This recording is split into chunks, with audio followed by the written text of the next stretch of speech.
Hi, I'm Lori. And I'm Kevin, and this is No Longer Ashamed. We are survivors of childhood sexual abuse. And we're here to share with you that if you're a survivor, you don't have to be alone. Our logo is a salamander, and the reason is a fire salamander can survive a fire, and you have survived a fire. We want to help you with your journey to healing and hope. We are all survivors together, and we walk this journey together, and you are not alone. By telling our stories, we are hoping that you will have the courage to share your stories as well and find your voice. Because stories are so important, and for so long I know that I wouldn't tell my story, but when I finally shared my story, that's when I got my freedom. And this is our journey and your journey to healing and hope. So come with us.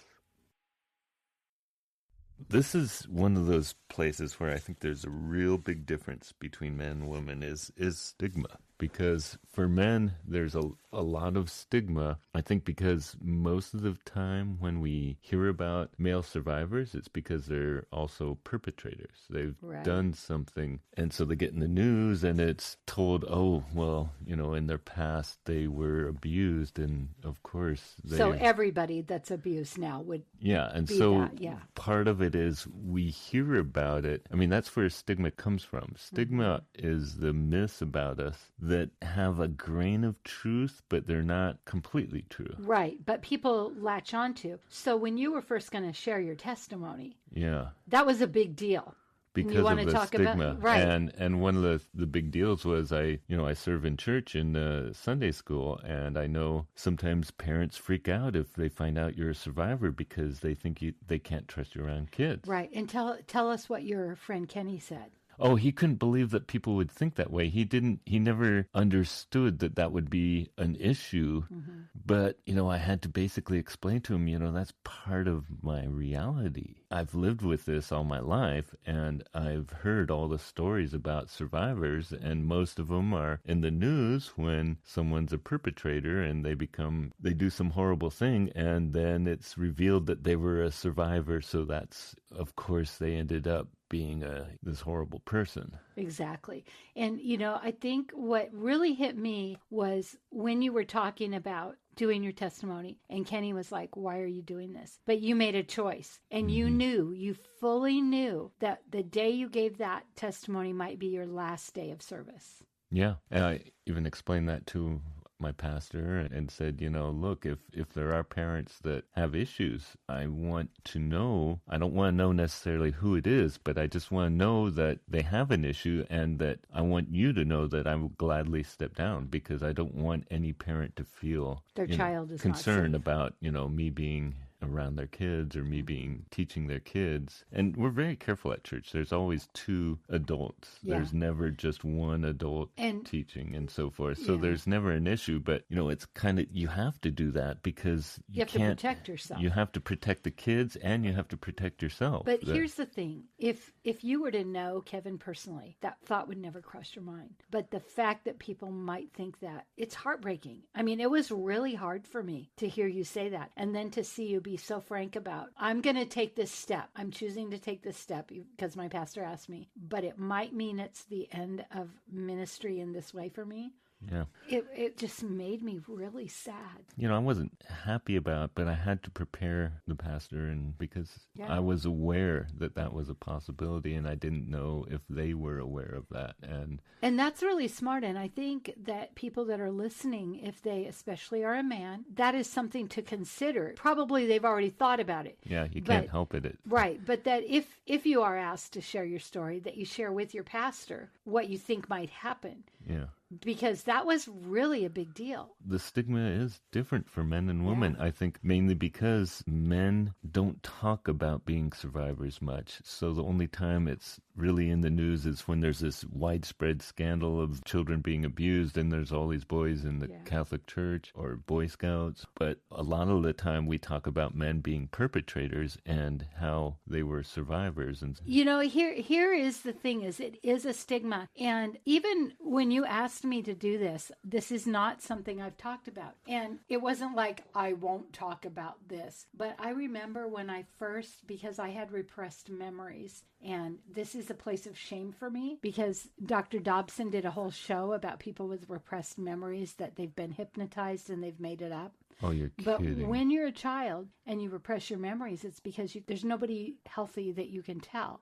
Yeah, you have no safe place Exactly. for those memories, Right. literally. And so for me, that was the stigma is I knew, number one, when I began to remember, I thought, oh, I can go on the Christian circuit and I can talk about how I recovered from this. But it wasn't just one person. Mm-hmm. And because we were set up in a dysfunctional family. Mm-hmm. And then it came to the place where this isn't anything I could share. Number one, I didn't think anyone would believe me. Probably they would have, but I didn't think they would. And number two, I thought they would blame me because the perpetrators blame me. So if they blame you, isn't everybody else gonna? For men, stigma is the part that we hear about all the time. So we wonder, I wondered, am I going to turn out being, some kind of wreck because of this? I worried about it. I worried how I would function, if there was going to be something wrong with me that was inevitable. But I think what really keeps stigma going is the fact that men don't come out and talk about their experiences and also that they are survivors. Right. So all we know is the ones in the news.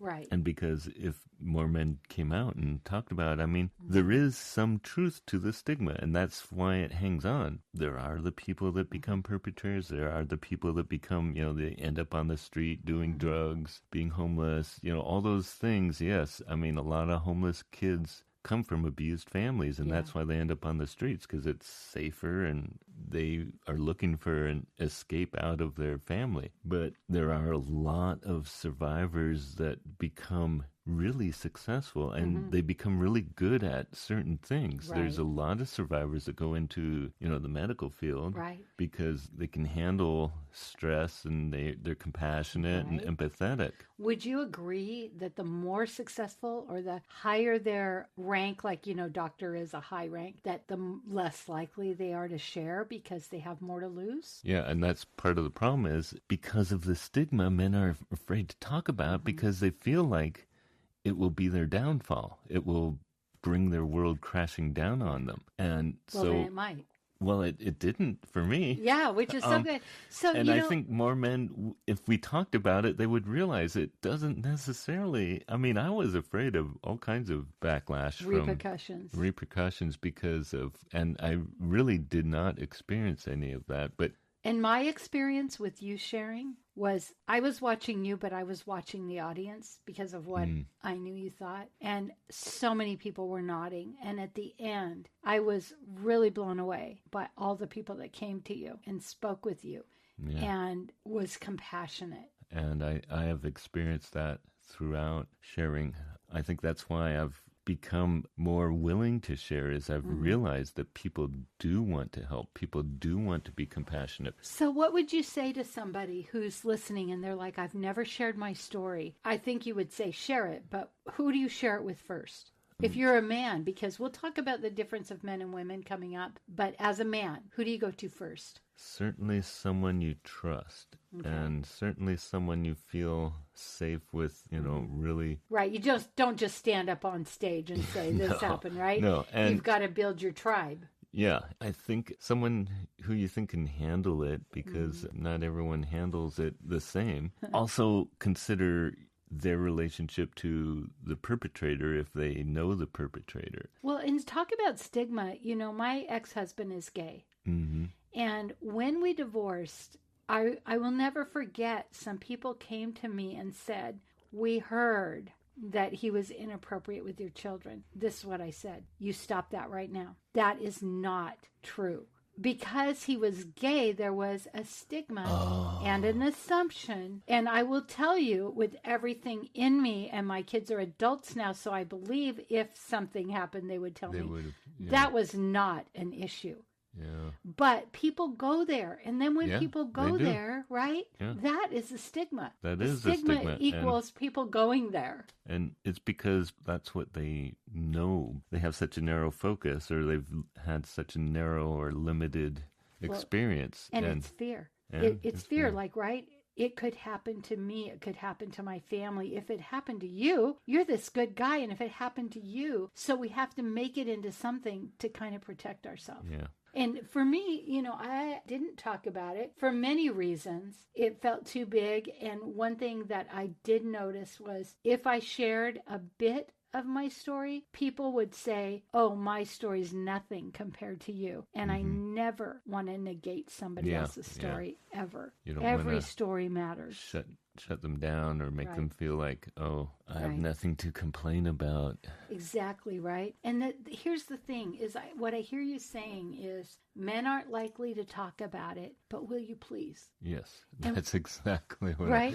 Will you please? I mean, we need to get past the stigma, and the only way to get past it is for men who don't fit the stigma. Right. And, I fought against the stigma my whole life, especially when I started sharing, and I knew the stigma, all the things they say, but I also knew that wasn't true about me, but I knew it's kind of the common misconception. You know what I remember before I met you, because your wife and I have been friends for years and years, and I was actually getting married to a very abusive man. Yeah. Didn't know that at the time. It's not my kid's dad. But I remember her telling me that she was dating you and that you had been through sexual abuse. And I remember thinking, oh my gosh, I didn't know. I had no idea at that moment in my life. And I was over 40, but it never occurred to me that men had been sexually abused. And that's part of it too, is it's hard to share sometimes because you feel like you're being a burden.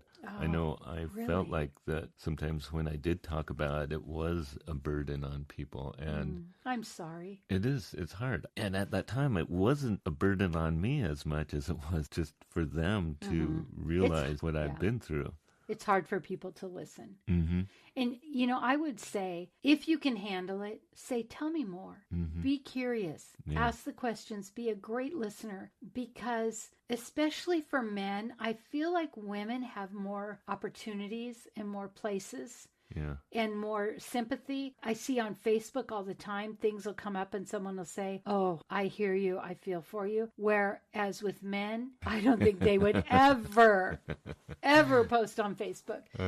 And I'm not saying that that's the place to post, but what I'm saying is not a good it's idea. Almost like men don't have the same rights. That's what it feels like. We don't share the same ways, and we don't express empathy as much. Well, and that's part of the stigma, is that if you're a victim, then you've been taken advantage, so you're weak. And, really, a lot of the survivors were just kids, and they were taken advantage. They were babies. Or little kids, and they were taken advantage of someone. Generally, most of the time, it's someone they know, someone they trust, someone who is in a place of caregiving or protecting them. So then you become an adult because you haven't dealt with it, and then you remember it. And when you remember as an adult. Mm-hmm. So it's hard to get that I was an innocent child. Yeah. And that's where the mama bear comes in for women, right? So the men don't have that mama bear. No. So they don't instantly connect with that. But mama bears are like, you were a kid. Mm-hmm. You didn't deserve this. So that's what we do for each other. Yeah.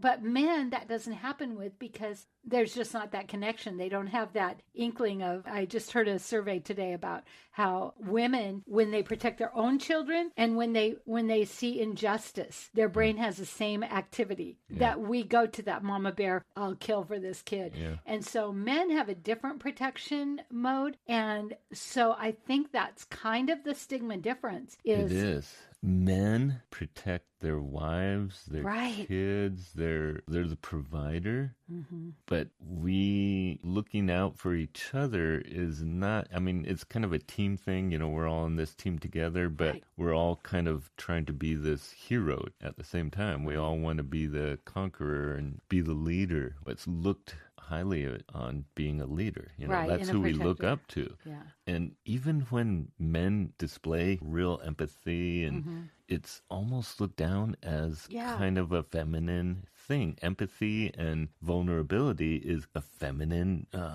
feature. Yeah, I know what you're saying, because right now the white male is under siege, under fire with what's going on with all the protests, right? Yeah. It's against the privileged white male. Oh, yeah. But on the other hand, it is like, how do women say, I want you to be vulnerable. This is what Brene Brown says. If you can listen to Brene Brown, her podcast, she says, she's amazing. Right. We want our men to be vulnerable, and yet we hate them for it. Yeah. So we you look are down getting upon them for being vulnerable. So you're getting this mixed message where women, if we say we've been abused, there is no mixed message. Yeah. Maybe if we tell a parent and they don't believe us. For instance, I am a huge advocate of this. I even talk about it in my book. Did not see that coming. Mm-hmm. Hope for the single parent is when women put men before their children. And then the child says, this man is abusing me. And the woman chooses the man over the child. That is the place where we struggle. Yeah. But if a parent, if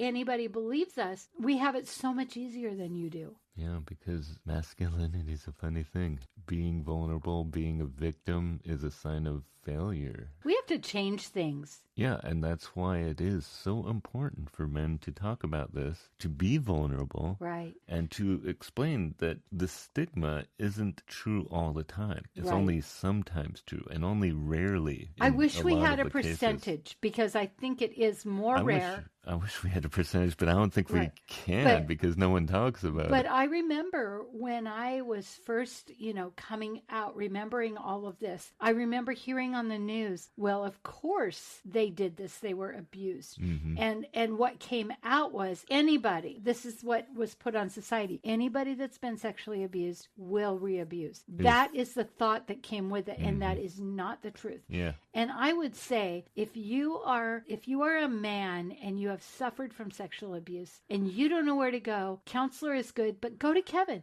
Yeah. Private message him below and talk to somebody, because number one, you will feel so much better if you tell somebody who's been through it, because there's that validation, and validation, I tell you, that is the biggest thing, when somebody can validate what you're going through. Yeah. And if you tell somebody who's not going to validate you, you're likely, right, to backpedal. It makes it so much harder. Yeah. That was why I was so fortunate when I was first recovering, going through therapy, to have the men's group where we did validate each other. Yeah. We were vulnerable with each other. But it took you stepping out and saying it, right? Mm-hmm. And finding a group, which was really brave and scary. Everything about it was scary at that time. And then you had already talked about it. You'd already recognized it. And then you met your new wife, right? So that's something that when you are in a new relationship, right, they need to know. Yeah. And so that was vulnerable and scary. What if she said... Yeah, I basically told her right away because I didn't want it to be a secret or to come out later. Yeah. But it's hard, when you first meet someone and you're attracted and you start to have a relationship and you have to say, by the way, there's this thing that you're probably going to find out about sooner or later. So we're going to do it now. And think about this. So a woman responding to a man who's been abused, which you picked the right woman because she totally was on board. But then think about this. A woman telling a man that she's met and maybe going to be in a relationship with, he's going to be like all protective, or he's going to be like, I don't think so. Yeah. Right? Because they don't know how to cope. Yeah. And same with women. If you would have got a woman that couldn't cope with that, that is the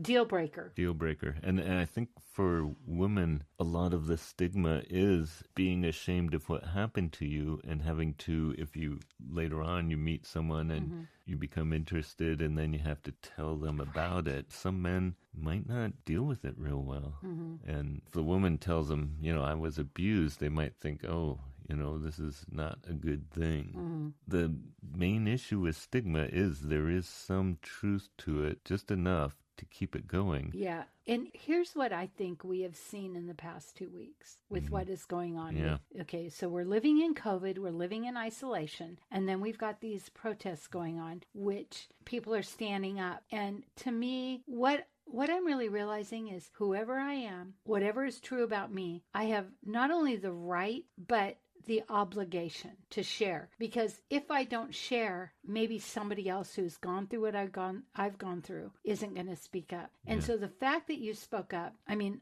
I hold you in the highest regard, and you know that. Yeah. And I came to watch you, and I was scared because of what you told me. I was a little fearful, but I looked at you being so brave, and that's what I want for you. I want everyone to be able to tell their truth and get free from being a victim, free from the lie that it's your fault, free from the stigma which goes with it. And we can't put our heads in the sand like a flamingo. Mm-hmm. I mean, when you think about end of life, I have a friend who's a hospice nurse.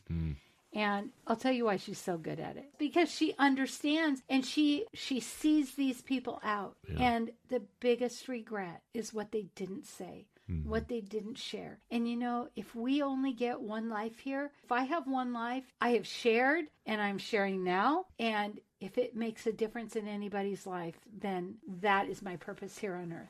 Yeah, I think it's hard to face what we've been through, but I think in order to help people that are going through or have gone through what we've been through, it's important to show that there is hope, that there is healing, that, you know, you can get through what you need to get through. And there is support, but you have to look for it. There is really good support. And that's what you did. You looked for it. You found a webpage. And then as things went on, then you decided, I got to share this. Yeah. And this is now another support, right? And I think I just basically felt like I had to share because no one else was talking about it from the survivor's point of view. I mean, they talked about all these things that were happening to these kids. And plenty of shows for women. And when you think of Oprah, the despair of the men sharing versus what happens when women share, we're like on fire. We're gonna make a difference. But when the men shared, that was such a huge thing.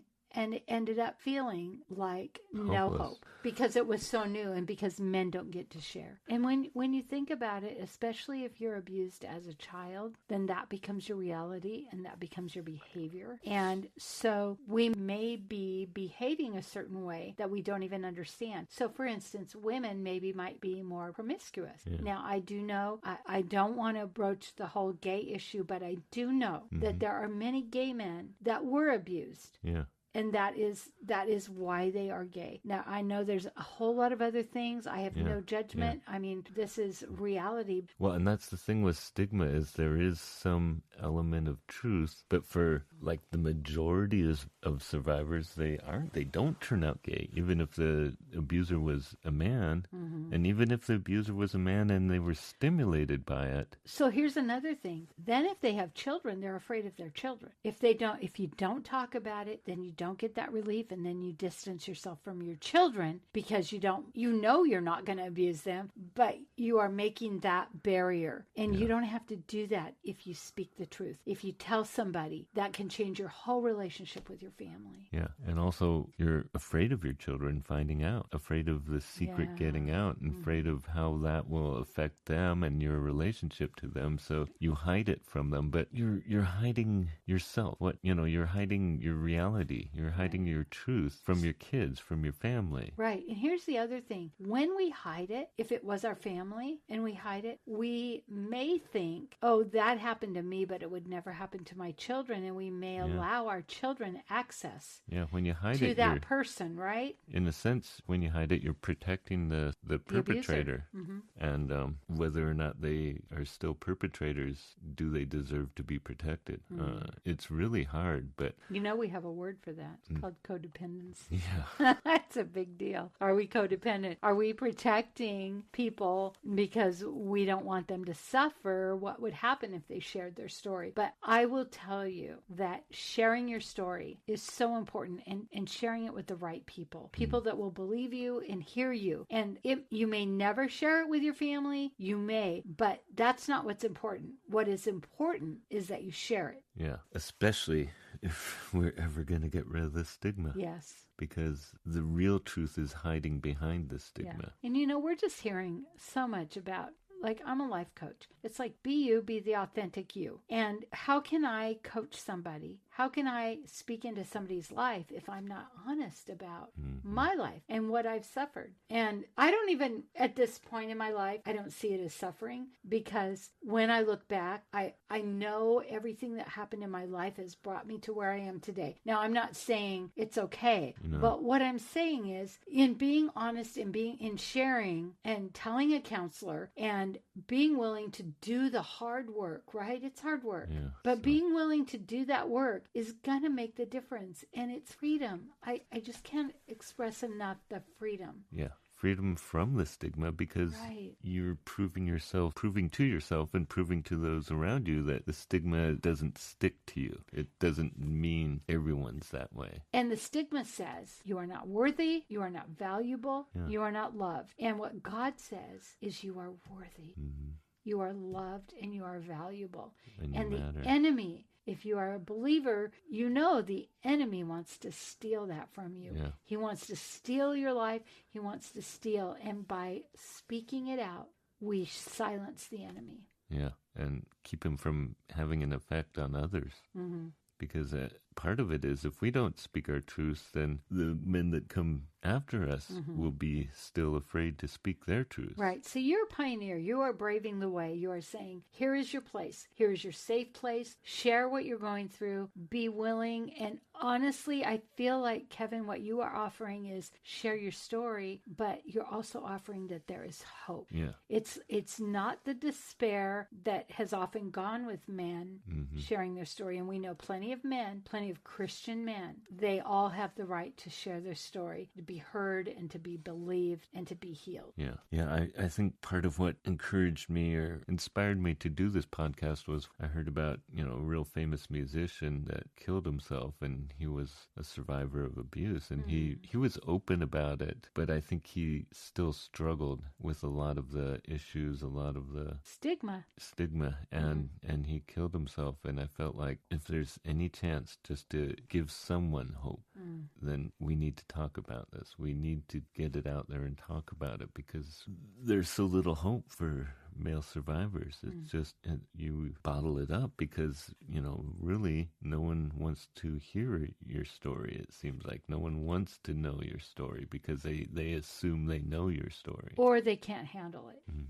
And I think that's where your bravery, that you stood up in a time where that wasn't heard of. And when I stood up, when I went to counseling, it was the late 80s, early 90s, and my counselor said, this is really new that people are able to say what happened and have people believe them. In the past, and so this was 30 years ago, that, people had to just stuff it and deal with it. But now we're talking about it. And now is the best time to speak your truth and find that safe person. Because if you don't find the safe person, you're going to be shut down. So if it's here in this podcast, private messaging us, if it's a pastor who will support you, tell your story. Yeah, don't be afraid of the stigma, because, part of it is I think I was sensitive to the stigma because I was so hyper aware of it, because being a survivor, every time I heard about, and I think a lot of people don't have set judgment upon survivors. There's varying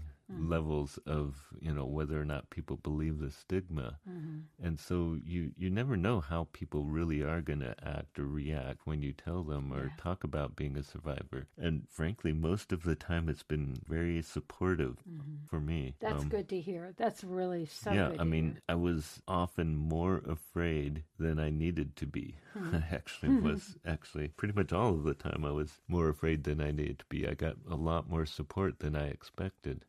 And I think you would be surprised that, what you are imagining will happen and what does happen is often really different. I love that so much. It's like, isn't that what we do? We go, oh, I can't tell anyone because blah, blah, blah, blah, blah.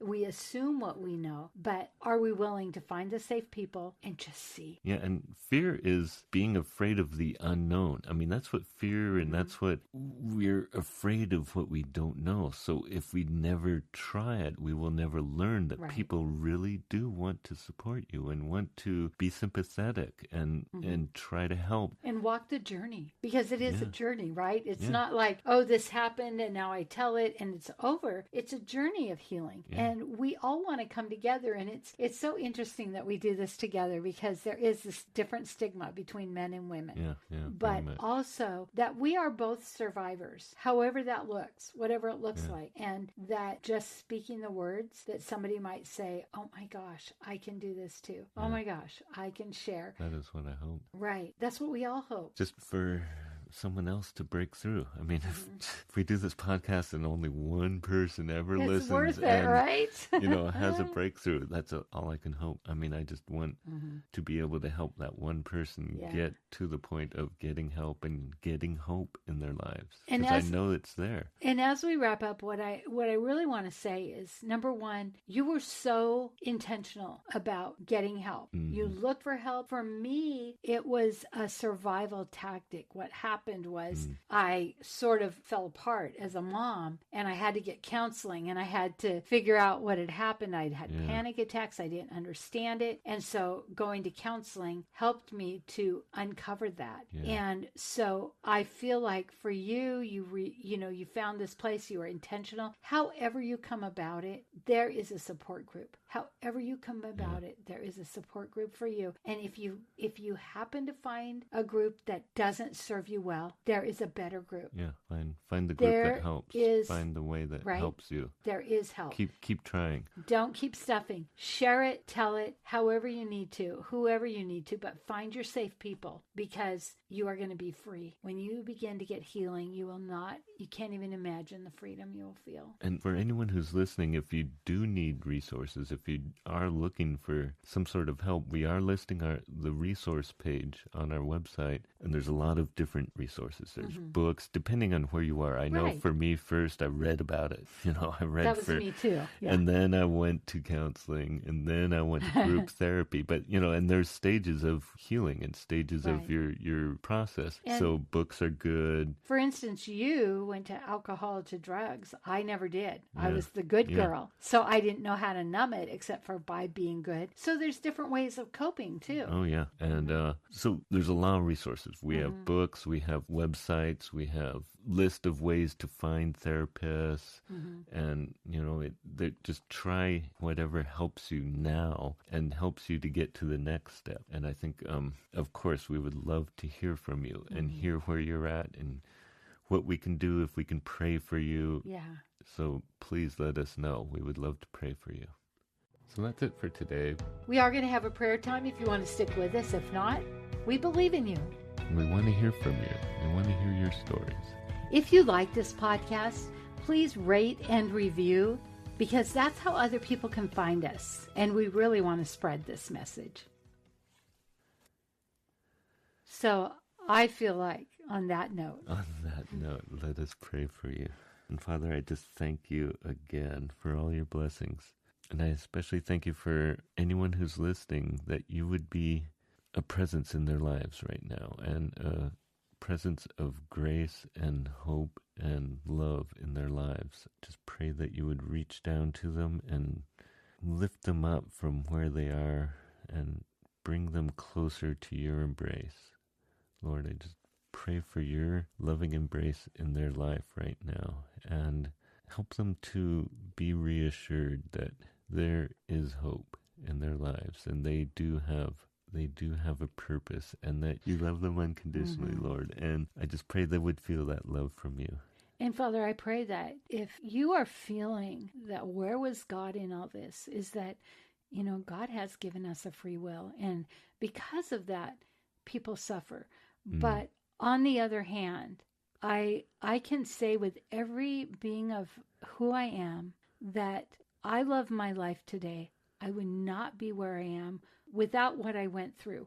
Now, I'm not going to say I wish I went through it, but what I am going to say is that because I was able to speak the truth, get healing, be forgiving, accept forgiveness, and be forgiving, that I can honestly say today I have the life I love.